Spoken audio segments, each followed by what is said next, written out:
இளம்பெண் பெட்ரோல் ஊற்றி கொளுத்திய வாலிபர் போலீஸ் சரணடைஞ்சாரு.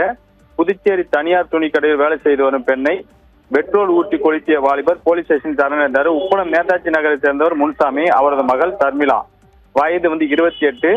அண்ணா சாலையில் உள்ள பிரபல துணி கடையில் வேலை செய்து வருகிறார். வானரப்பேட்டை சேர்ந்த இந்திரா நகரை சேர்ந்த மரியநாதன் மகன் ஜோசப் 35 வயது, கார் டிரைவராக இருக்கிறார். இவருக்கு திருமணமாகி மனைவி பிரிந்து வாழ்ந்து வந்தார்.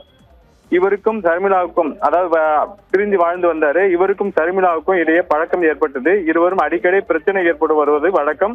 இந்நிலையில் சர்மிளா ஜோசப்பின் நடவடிக்கை பிடிக்காதன அவரிடம் பேசுவதை தவிர்த்து வந்துள்ளார். ஆத்திரமடைந்த ஜோசப் சர்மிளா வேலை செய்யும் துணிக்கடைக்கு சென்று பிரச்சனை செய்துள்ளார். இது குறித்து சர்மிளா ஒதியஞ்சாலை போலீசில் புகார் கொடுத்தார். இந்நிலையில் நேற்று இரவு 9:45 மணி அளவில் சர்மிளா துணி கடையில் பணிபுரிந்து விட்டு வீடுக்கு சென்று கொண்டிருந்தார்.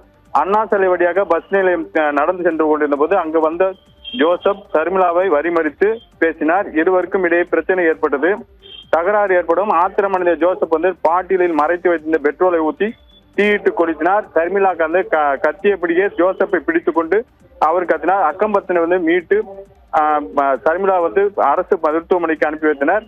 ஜோசப் போலீசில் சரணடைந்தார். அவரை ஜிப்மர் மருத்துவமனைக்கு அனுப்பி வைத்து சிகிச்சை அளிக்கப்பட்டு வருகிறது. சர்மிளா அரசு மருத்துவமனையில் சிகிச்சை பெற்று வந்தார்.